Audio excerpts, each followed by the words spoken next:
Alright folks, welcome to another episode of Yogi Dave's Hobby Podcast. This is episode 7, and if you don't already know, this podcast is about board gaming, wargaming and RPGing. So, you know, the tabletop hobbies minus card gaming, which I don't really do. I do have card games, but I see them more as board games than card games, because when I look at card games I think collectible card games. So on this channel, on this podcast even, occasionally you get me talking about a coherent subject for an entire episode. Sometimes you don't. Sometimes it's just me talking about what's going on at the moment in the hobby. So today is one of those podcasts, or I'm looking at it being. So I believe this Saturday is the first wave of releases for Genestealer Cult, the new codex. I'm looking forward to it. I won't be getting the codex at release because right now I have no money to do it. But hopefully in the near future, get a new job and get that up and going. Obviously, at this point, it will already have been released. So I'm just talking in generalities right now. So we've obviously seen all the videos about the pre-release stuff. I am really looking forward to it because it looks like I got Genestealer Cult stuff a couple of years ago. I think it was right after second edition came out, and Genestealer Cults looked like they were going to be a really cool army to play, but in the current edition. But the thing was, they didn't really have a lot of stuff for them, so it seems like they're going to upgrade them fairly quickly with a lot of stuff. So I'm just looking at the pre-order preview for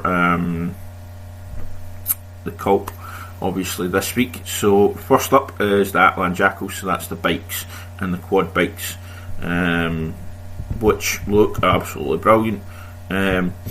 If you were doing kind of a high world army, they are a high world army pretty much. If you were doing like a high world Imperial Guard army, they'd be really good for doing Rough Rider conversions.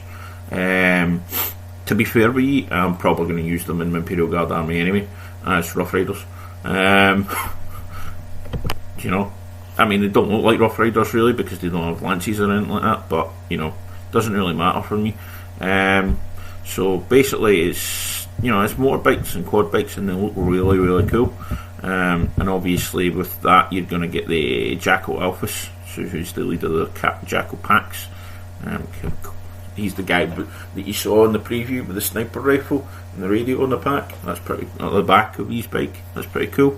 And then you've got the Locust, who's basically the bodyguards for the Gene 6 mages or senior cult leaders. They look very much like what you would think an aberrant would look like if they weren't so weird looking. But yeah, he's the guy in the robe with two swords in the back and a kind of hammer thing on the ground. All the parchments and the cloak and everything. That looks so bloody cool.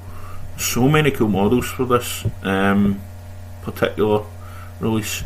And then obviously the Magus, the new female Magus release, which is separate, released. Obviously when you bought the original like command pack for the Genestealer Cult, you have the Magus in there with the like Genestealer hybrid leader figure, that the name of which escapes me right now, and then the Alpha Genestealer, and then the wee familiars. But you know, obviously this female model has been released on its own and it looks awesome. I'm well up for all the new female orientated figures, because I think, and I don't think I'm alone in this, but I think, to be honest, the lack of female figures being released in 40k over the years. Obviously, you had the Sisters of Battle that were released as an army and all the rest of that kind of stuff, but the lack of female figures over the years has not been great, because you read any of the fluff, Imperial Guard armies are a lot of the time made up of lots of women. There's entire regiments of female warriors that they're the only fighters from the planet, that kind of stuff. Female Eldar, obviously Dark Eldar, and you got the armour with the chest plates and all the rest of that kind of stuff, but very rarely have female characters or female figures been released by Games Workshop. I mean, the last chances you had the 2 from it. Was it 3? 2 or 3? I can't remember off the top of my head. It's in a box somewhere in my messy room. But it hasn't. I mean, obviously, it's not been detrimental to adding female players to the game, but I think it's more inclusive, and the less plate kind of figures than you used to get with Games Workshop, or very revealing outfits.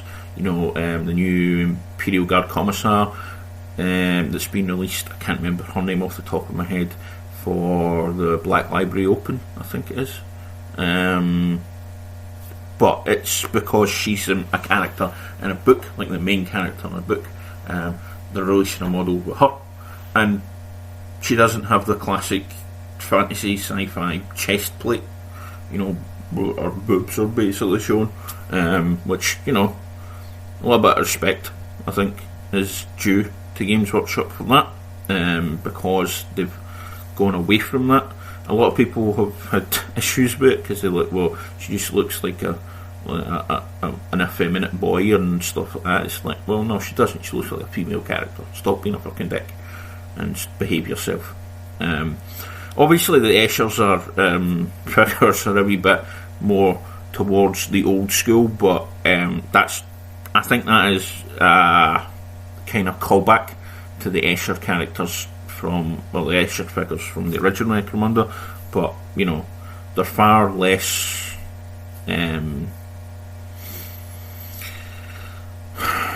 sexist, I think. The Escher figures in the current edition. I dare use that word, I know, but that's what I thought, and that's what I think.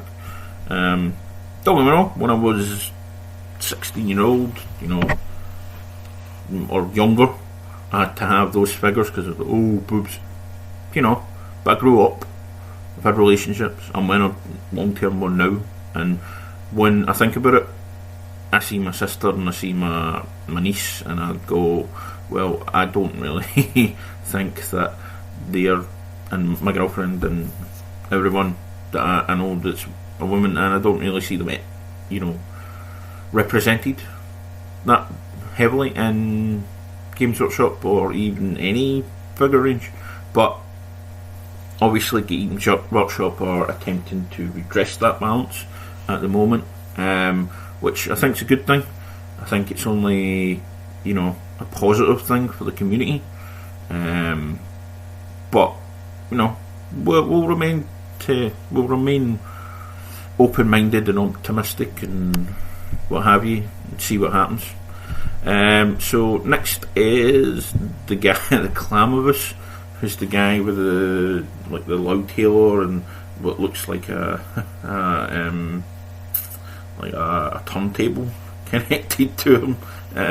But it looks like a really cool model. So he's got the Proclamator hailer, so obviously he is the guy that's shouting the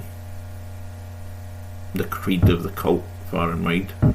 And then you've got the Sanctus, who's like the assassin looking guy, with the bionic eyes almost, who looks really cool. He's got like a Genestealer on a pipe. I think that might be a familiar on a pipe behind him. But yeah, he looks really, really cool. I want him. I pretty much want every figure now. And then you get the Nexus, who's the guy that's got like the hall table that's actually a picture of like a hall of Warhammer World. They revealed that in one of the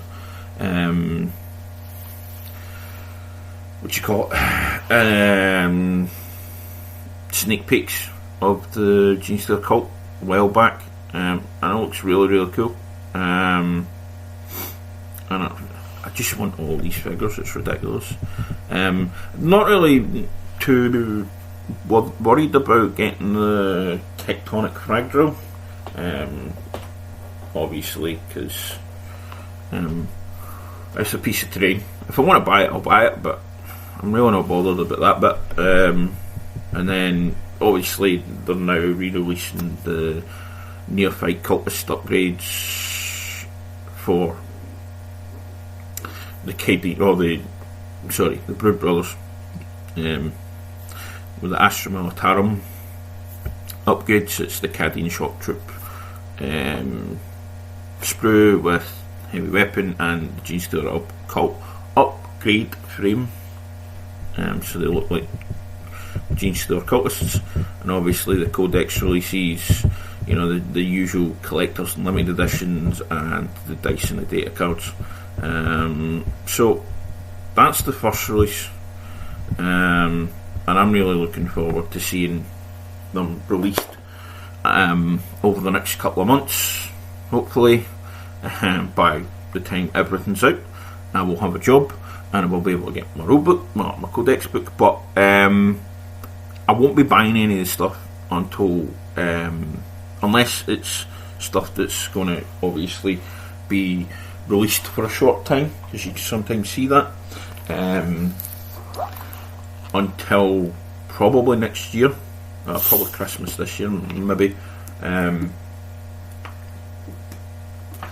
Excuse me, just had to get a drink. Just due to the projects that are ongoing at the moment.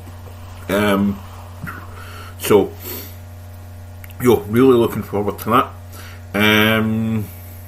What else? Yeah, so I have been building a diorama for the Napoleonics figures that I'm going to do as part of a raffle. Basically it's a base so you can put them in it, but also so they're playable. I keep on having a brain fart today. It's one of those things sometimes I get.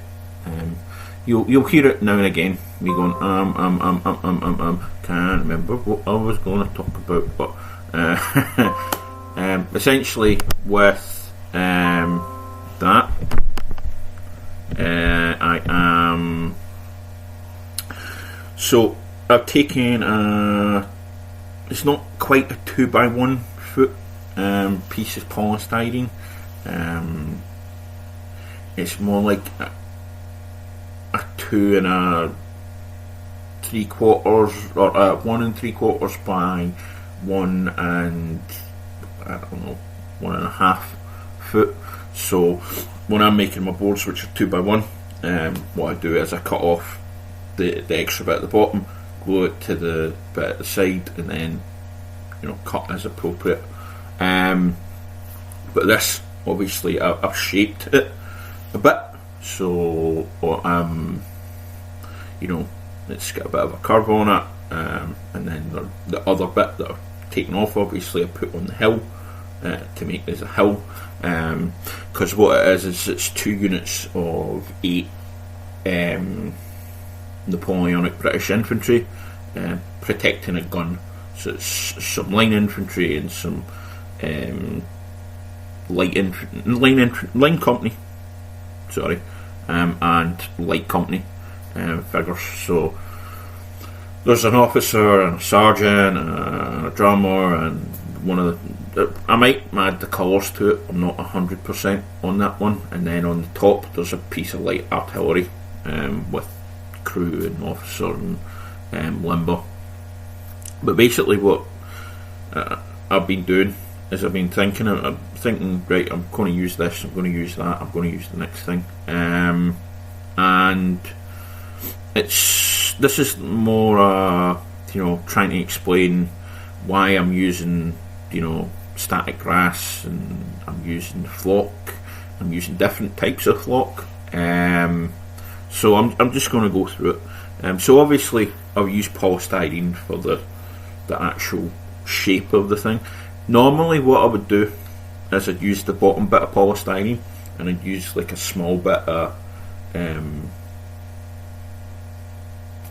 polystyrene, and then use modeling compound.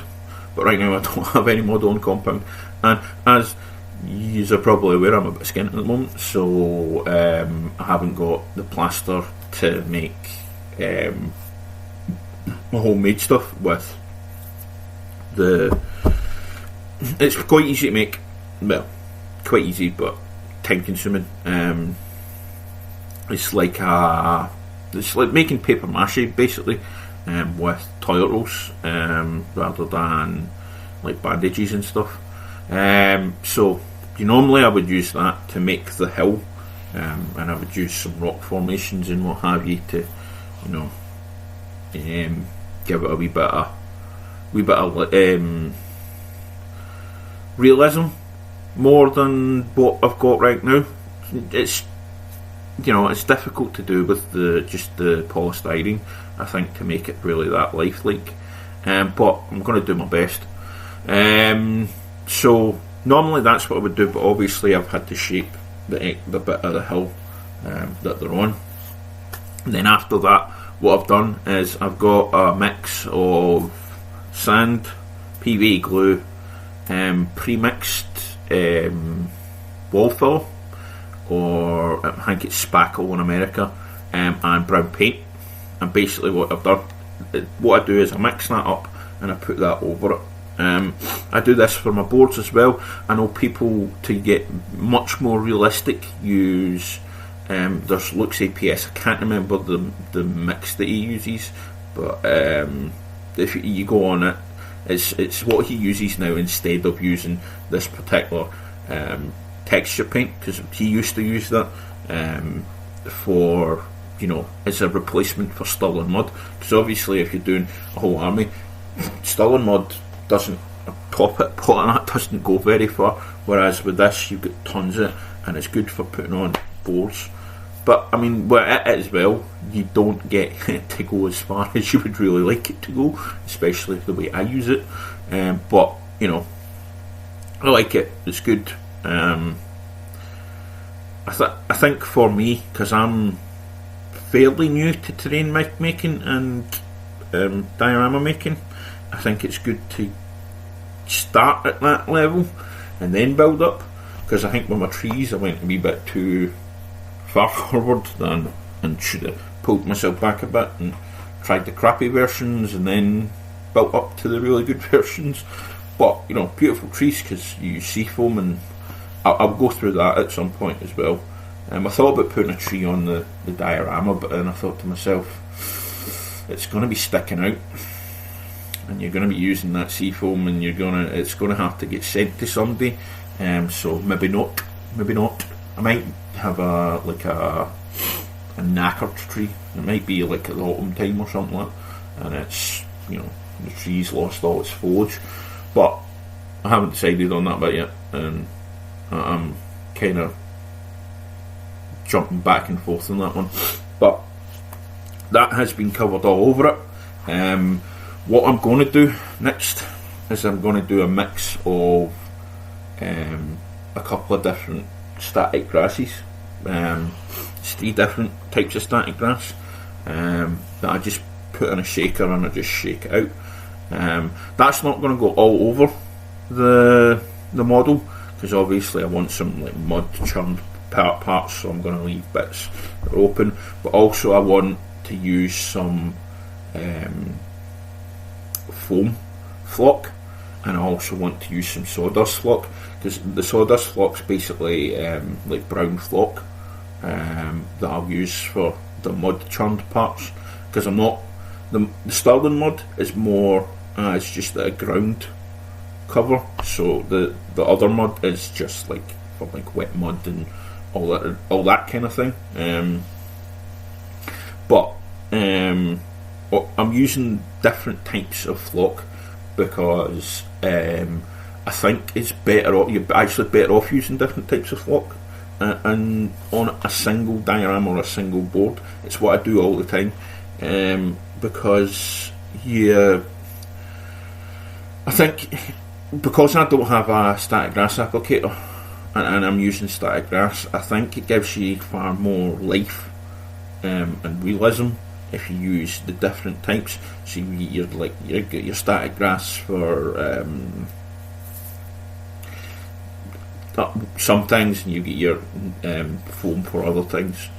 Obviously, up in the hill there'll be a bit of breastwork, and I'm not sure if at this point in history they would have used sandbags. I'm going to have a look at that to just have like an emplacement.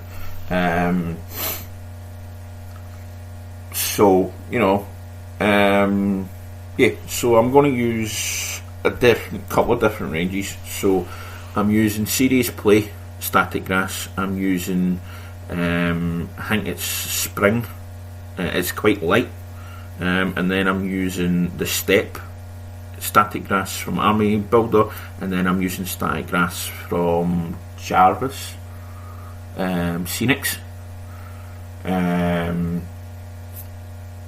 They're all mixed into a shaker.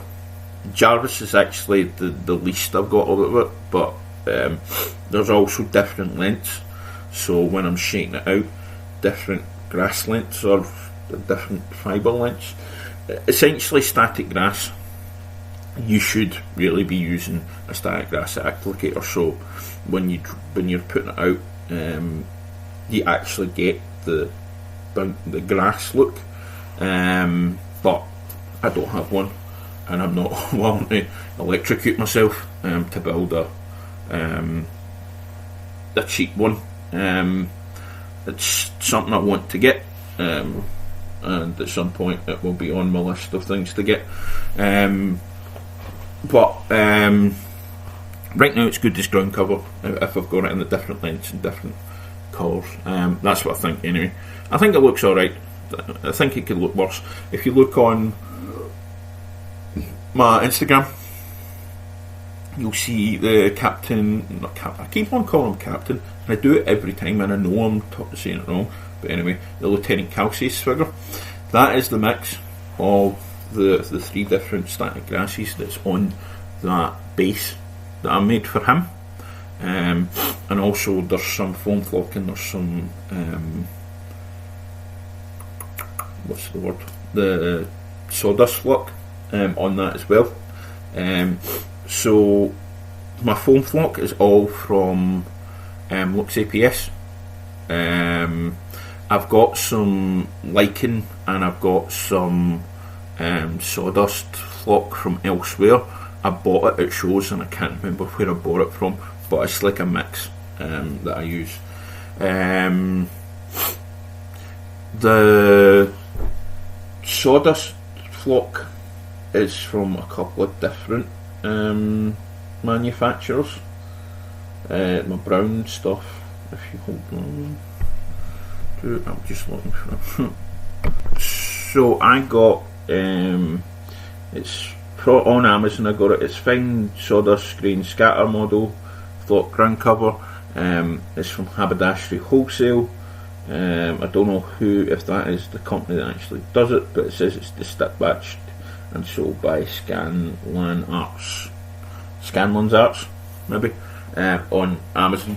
So that's what I use for like my brown flock, sawdust flock. The green sawdust flock, I'm not 100% sure where it's from. I'll be absolutely honest. But the flower flock that I use that's sawdust is from Lux APS range. So all the Lux APS range stuff you can get on, funnily enough, Geek Gaming.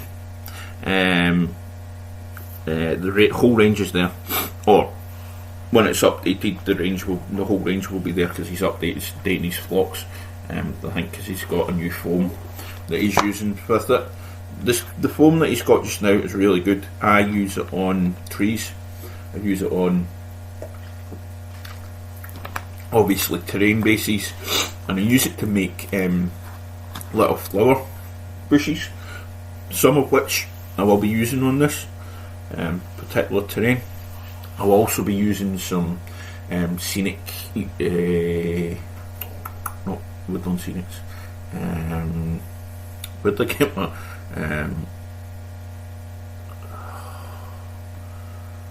scenic play? Is it scenic play? I get my sea foam from. I got some from these little bushes without any. It's for like putting on models. So you've got these little things, and I think I was thinking about doing like some reeds or something like that, but then I thought to myself, why would I put reeds out when I don't actually have any water to put in? There's lots of different things that I'm going to be doing with this, and I'm going to be documenting it, work in progress, on my YouTube channel, so check that out. The first one's already up, and probably all of them are, and there's a number of them up right now, because I'm just doing it bit by bit. I know obviously this has been recorded 3 weeks ahead of schedule, 4 weeks ahead of schedule, but I'm trying to get them out and everything coming out at the same time, but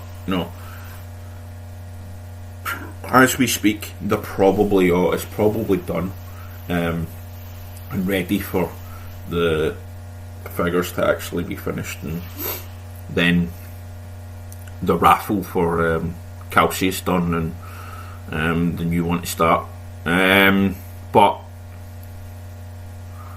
what else am I doing? So in this, obviously I'm making the breastwork or whatever in order to put the gun in, but I'm gonna have to like carve out holes for the figures to go in so you can take them in and out, and I'm trying to figure out how I put and hold the polystyrene, put in something in the polystyrene that'll hold the figures. Obviously, if you were doing multi-part figures that had different weapon choices, you would put rare earth magnets in them, but I honestly don't think the rare earth magnet will work, because some of the figures have copper bases, because they're taken from 2p piece bases, the actual 2p piece bases, and some of them are wood bases, so I don't think I can drill in enough to the bases that I'm going to get the hole to put the magnet in, and I also don't think that I'm going to be able to hold the other magnet on the polystyrene, but I'm looking at ways of keeping them in place. When I put the Calcius figure in to his scenic base, he seems to hold in fairly well, but I don't want them, if they're on a shelf and somebody knocks it over, I don't want it to be destroyed, you know what I mean, because it's going to be a lot of work, and somebody's going to want it, and it's going to be really nice for the really nice wee display for them. But we'll see how that goes. So I'm going to talk about all the other stuff that I'm using as well with this. So obviously I'm using different glues and sealants and all the rest of that kind of stuff. So with the Sterling Mud makeup, what I've used is it's from B&Q. It's like the ready filler, some sand that I've got from B&Q, I think, either at a home base before they shut down, which is a massive bummer. Contractor's glue, because I use contractor grade glue, because it dries in like an hour, so it was dry in no time yesterday, even though all it combined took longer to dry. It took less time than it would to dry than it would before. So, and then I've used brown paint for the works as the colour. What I'll do over that is I have a homemade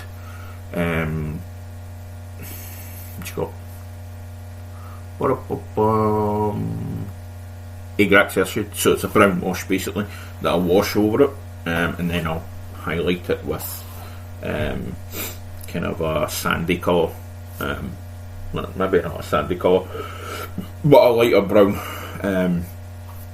to highlight it a wee bit, and then that'll be it for painting and texture and everything. The glue, obviously I'm using the contractor's glue to put everything down, but what I do is a layer. So I put a light layer of, I'll put the PVA down and I'll put a light layer of whatever, or a heavy layer, or whatever I'm using as the base of that particular part of the model, and then I'll spray it with isopropyl alcohol. I use kind of a 90% to water ratio. I've seen people using like no watering down, but it still stinks a wee bit, so I need to water it down at least a wee bit. And then what I'll do next is then spray it with that top level or that bottom level with watered down PVA. You want it so it'll spray out your bottle, so you want a misting bottle, so you want it so it'll spray out the bottle. You don't want to make it too thin, but you don't want it too thick that it won't. And then I'll put on the next layer, and then I'll spray that, put on the next layer, spray that, put on the next layer. It's so you can work on it fast, and what the spraying does is it lets you work on the next level quicker, and it lets it reactivates the super glue, the PVA glue underneath, and then what you then do once you're finished with it is you do a couple of different, like a spray of the watered down PVA, spray of the ISO, spray of the watered down PVA, till it goes rock hard and it's not coming off, because obviously we've all dealt with terrain and what have you that has had bits falling off it at times, like the flock and stuff, but this way basically it seals it rock hard, and I have not seen anything come off thus far. I mean, no, obviously I've only been using it for 6 months or so, but nothing's come off, so I'm happy with that. So yeah, I think that's it for that right now. So work in progress right now, paint wise, is the British Napoleonics, my Scots Guard, my Highlanders, and my rifleman. Yeah, my rifleman. And then I'll do the artillery and I'll do the cavalry separate. So they're coming along, and it's enjoyable. It's frustrating sometimes because there's so much work to be done on them. But the jackets have been done, so the tunics have been done. At least the red part of them have been done. So I'm going to release a video on that bit, but then I'll release a video on the whole figure at some other point, and how I painted that once finished, obviously. But yeah, it's been enjoyable. I have really liked actually painting this many figures at one point, because by the time you're finished the first figure, the next figure's dry. But what I've also found, which is quite interesting, was that see if you put paint on a wet palette that has been mixed with flow improver and thinner, it takes absolutely no time to dry. So where the fuck, man? I painted the figure, and I forgot I painted it and went to pick it up and went, oh shit, I'm gonna fucked up the paintwork.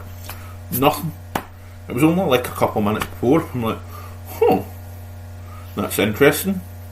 And I was talking to somebody on Twitter, and he says the more liquid you put in it, apparently the quicker it dries. So obviously all that liquid put in it is for the better. Not when it's in the bottle though. See, when you put it in the bottle, I've had stuff in a dropper bottle for about, well, longer than I've been in this house, and I've nearly been in this house a year. So, and it's not dried up at all. It's got a wee bit, the pigment needs to be shaken up every now and again, purely, but I think it's just because it settles, and you know, it's fine. You know, they're all fine, the ones that I've done. The only thing I've had an issue with is my, this is the thing, I think, with the putting paints in these dropper bottles, if it's an alcohol based paint, it kind of starts to evaporate after time. So my Tamiya paints, my clear paints, are starting to dry up a bit, or evaporate a bit.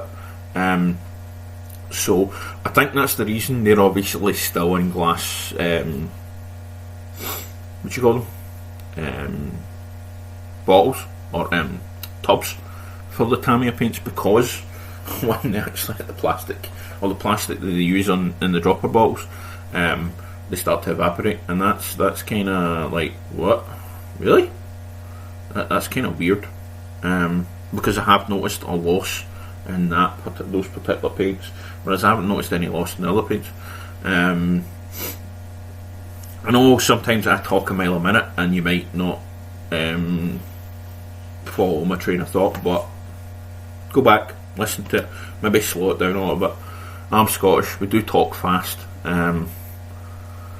as anyone in the world apart from the Irish will tell you, because they talk faster than me do at times, and we can't understand them. There's other parts of Scotland basically I can't understand either, so you know, they talk even faster than me, and it's like, what the fuck did you say? Except not generally in that tone, because it was generally customers I was dealing with that I couldn't understand. I walked up in Falkirk for a couple of shifts, Falkirk Stirling for a couple of shifts, and sometimes I could not understand a word the people up there were saying, and it's like, what? Okay, but yeah, honestly, if you're having problems hearing me and understanding me, let me know, because I can kind of lower my enthusiasm a little bit, but not too much, and I can slow myself down a little bit if need be. I'm happy to, if it helps you guys out. But what I was going to talk about next is there's going to be times where you're going to hear a stop in the broadcast. I haven't edited anything, it's just sometimes I have to stop myself and think to myself, what am I doing? Where am I going with this? Or if something interrupts me, like the door or the phone or something like that. The reason I'm saying this is because I've been listening to a couple of the episodes, and it's like, it sounds like I'm editing myself, but I know I'm not. I don't think it's the best way to go. Obviously, you know, if I was interviewing somebody and they said something that I'm like, well, actually, I don't really think, you know, that's appropriate to be said in this situation, or you know, something that is obviously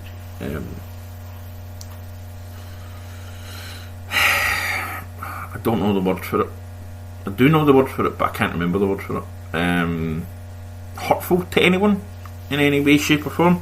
Obviously I did that out, but you know, actually me talking, I'm not going to edit, because I don't like the idea of it. I know sometimes it makes me sound like I'm a crazy person, and maybe puts people off me when, you know, I rant and I rave and I shout and I swear and I do that kind of thing, but it's me. I can't not be me. Can't not swear. I've tried it. Doesn't work. It's not me. I don't swear. And it's not because I'm Scottish. It's just because I swear. It's because, you know, I worked in places where, you know, everyone swore. And, you know, that's my excuse, and I'm sticking to it. But essentially, what you get from me is exactly what I think. There have been episodes where I have recorded them, and I've thought to myself, no, you're going to be a bit far here. Or you're saying something that, you know, there's a lot of stuff that sometimes comes out that's quite political, or anti-somebody, or anti-organisation, that I don't want people to go and think, oh, well, I don't think that, you know, that's appropriate. I don't think that that's, you know, it's like when I talk about the Conservatives, or I talk about the SNP, or I talk about, you know, Parliament, I talk about the various other things, you know, I get very passionate about it, same as I get very passionate about gaming, and, you know, it spills out, and sometimes I think, well, I don't think the same way as other people. I know there's Conservatives in the hobby, I know there's Liberals in the hobby, I know, you know, there's people of every stripe in the hobby, and I don't want to offend as much as I can help it. And those particular episodes that I recorded, I could help it. It's like, well, right, I cannot release that episode because it's bad, and I just, you know, I just want to make that clear. I'm not going to edit stuff out unless it's obvious that it needs to be edited out, and then there's going to be episodes where I'm going to record and I'm going to be like, nope, but I'm going to reuse topics from it. I had to go sort Zach out there and blow my nose because I'm stuffed up, as you can probably hear. So tonight at the Falkirk Wargaming Club, it is the last day of the Necromunda campaign, round 1. The thing is, now I'm now only arbitrator of the campaign. I'm no longer a player. Bring a new guy in, and in order to just go, well, you know what, you come join in. I bowed out because the other guy that was on standby was like, no, I don't want to do it anymore. But never told me, had his dad tell me. That's helpful. I don't like that.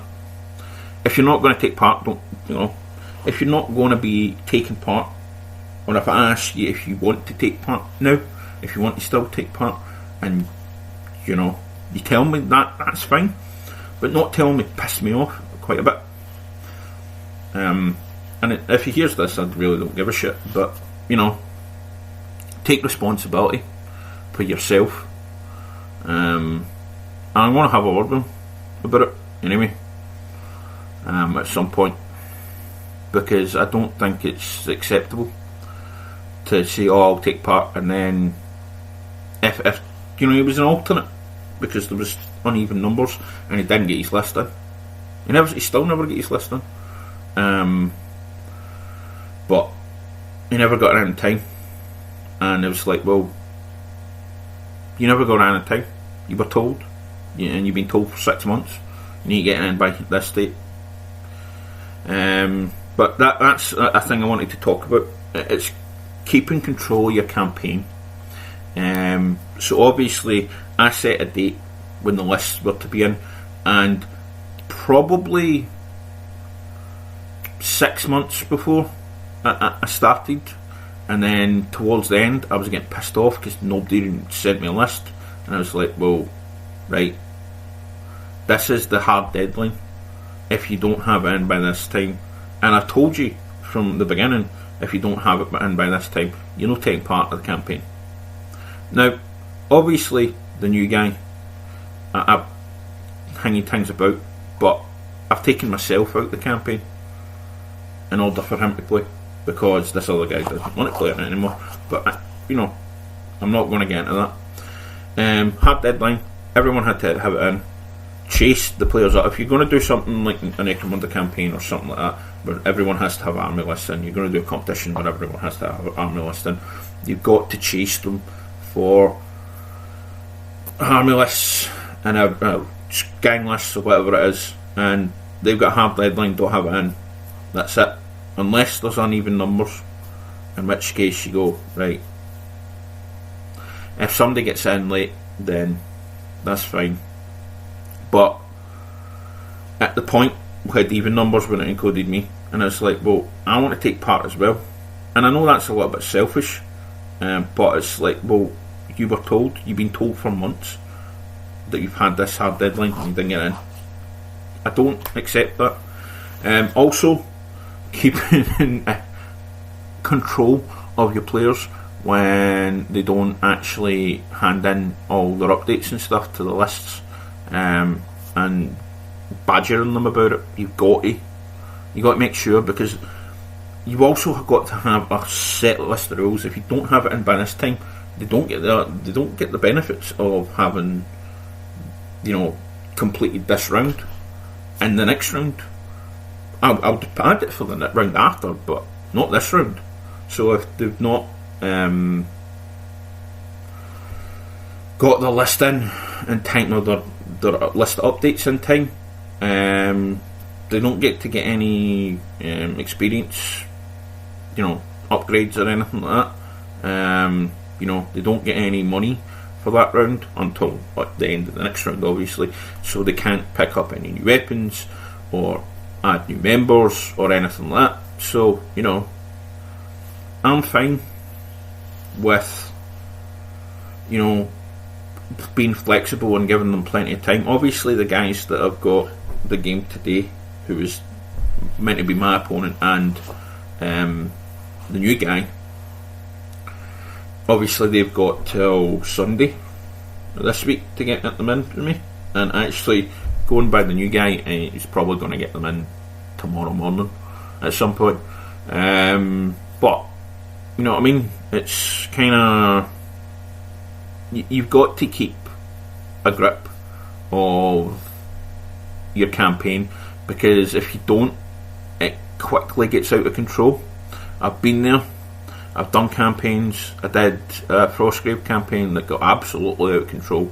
We were adding new members all the time, and people were just getting overpowered and overpowering all the other gangs and crews and everything that came in new. And basically, I've learned from my mistakes and lending a bit of wisdom that I've gleaned from my mistakes to help you guys out. Again, I say you should have a clear list of rules, and variant rules to the base rules of a campaign. With mine, they start with quite a bit of territory, special territory, and quite a bit of turf. So they're starting with 1,500 credits per gang, which makes them a little bit established, but not massively established. A lot of people have gone, I'll take all this super weaponry, all this extra weaponry, and I'll not add to my gang, which is fine. But when you lose a gang member, it can be a bad thing. If you have all this super weaponry but you don't have any new members to replace them, but that's up to them. I went with when I put my gang in, it had 4 views. It's like, well, at some point I'm going to lose a gang or two, so I might as well have the dupes in the back waiting to get promoted. And I mean, they might get their arses kicked for the first couple of games, but that's fine.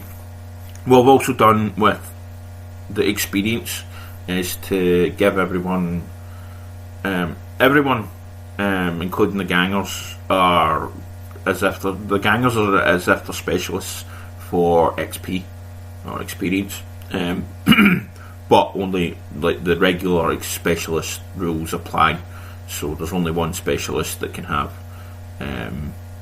special weapons, opposed to everyone having special weapons available. That would have been a nightmare. But the difference for the XP is, you wound. It doesn't matter whether or not they save it or not. You get a point of experience. If you kill, if you take somebody out of action, obviously with that one, you obviously get another experience point. If you take a champion or a leader out with that, you get 2 experience. I think that's quite similar to the original, but every time you wound somebody, even if they saved it, it means you get an experience point. You don't need to take them out of action to gain experience. If you've hit somebody, you've hit them, so you're like, yes, you get that yes feeling in your gut, or at least you should be. And that game, I think, so I made a wee bit of a tweak to the experience. I also made a wee bit of tweak to the territory. It's actually quite a big tweak, but it means, in the first couple of rounds, the first half of the year, pretty much, they're fighting over territory that in their area, in their zone, that it hasn't been claimed, and that's what the first half is to claim. And then obviously you're building your reputation and your turf, and with that obviously you're increasing the size of your gang's control. And then the second half is them basically fighting over the territory they have picked up. So it's all special territories that I put in. So obviously they can become quite powerful, but everyone has that chance to become quite powerful. It's not one gang has that chance to become quite powerful. Everyone's fighting over the scraps. Everyone else is fighting over the scraps, which kind of happened in a Frostgrave campaign, where me and like 3, maybe 2 others were quite high up, and everyone else was fighting for the scraps. I think I won that overall. I can't remember actually off the top of my head. It might be my dad actually that won it. He might have had more experience than me. Anyway, I'm getting off the topic, but it's one of those things that I have changed it, so everyone's got a vested interest in winning every single game. It's not playing for draws, because the only way to win the campaign is to have the most amount of territory, the most amount of turf, and ultimately be alive at the end of the campaign.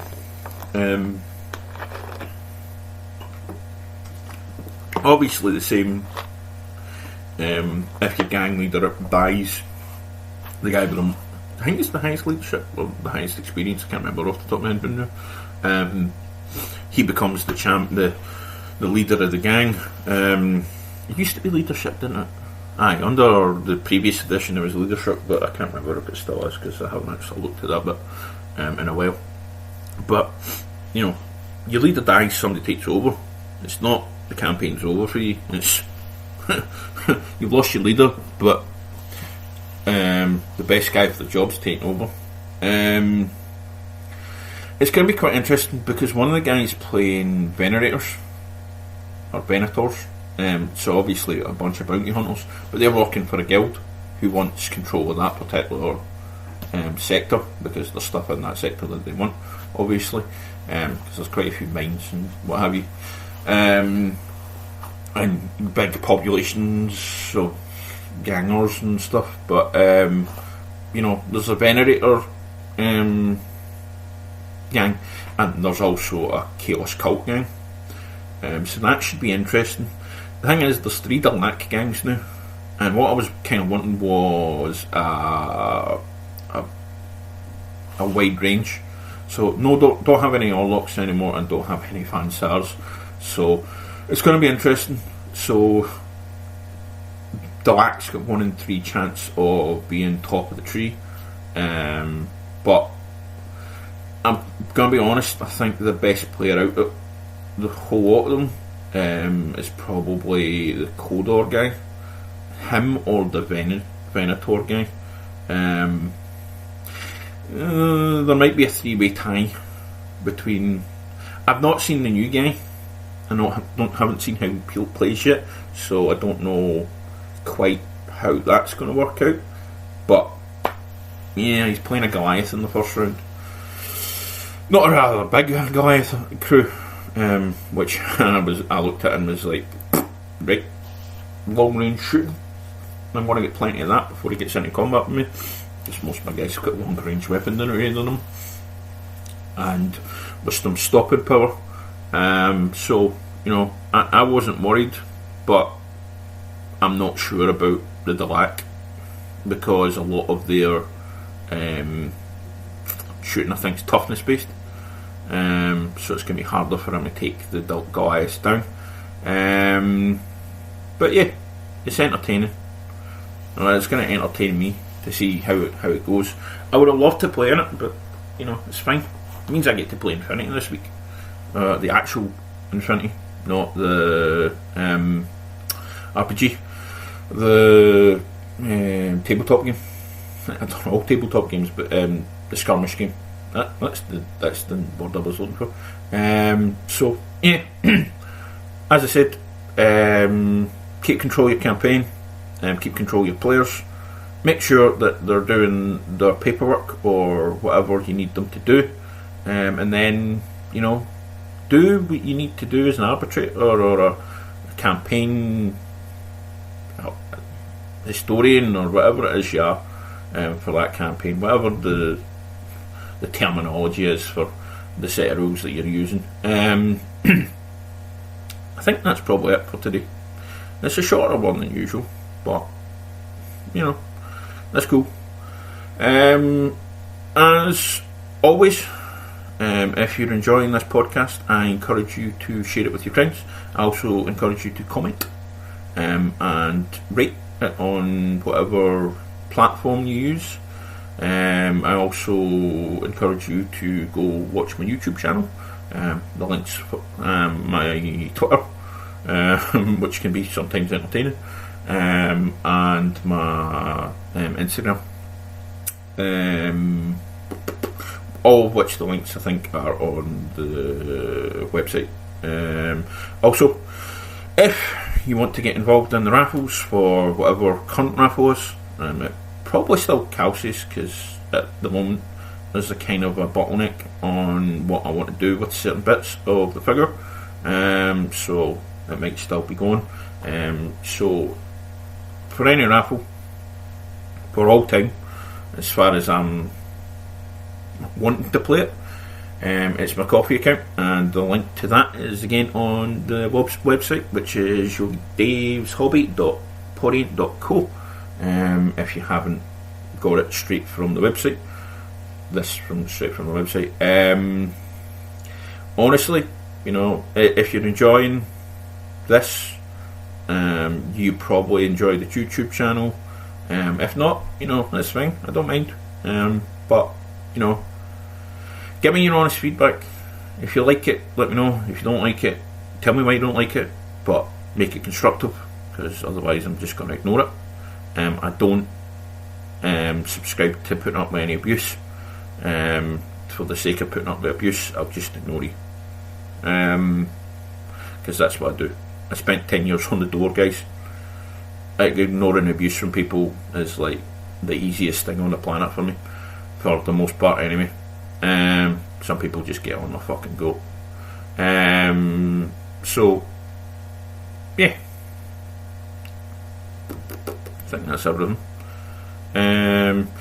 If you just want to, you know, give a boost to the channel, I've got a PayPal, or you can, you know,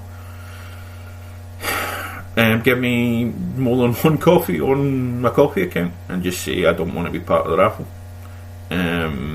If you want me to do a commission for anything that I do, be it figures or trees or terrain or dioramas or stuff like that, give me an email. I will have a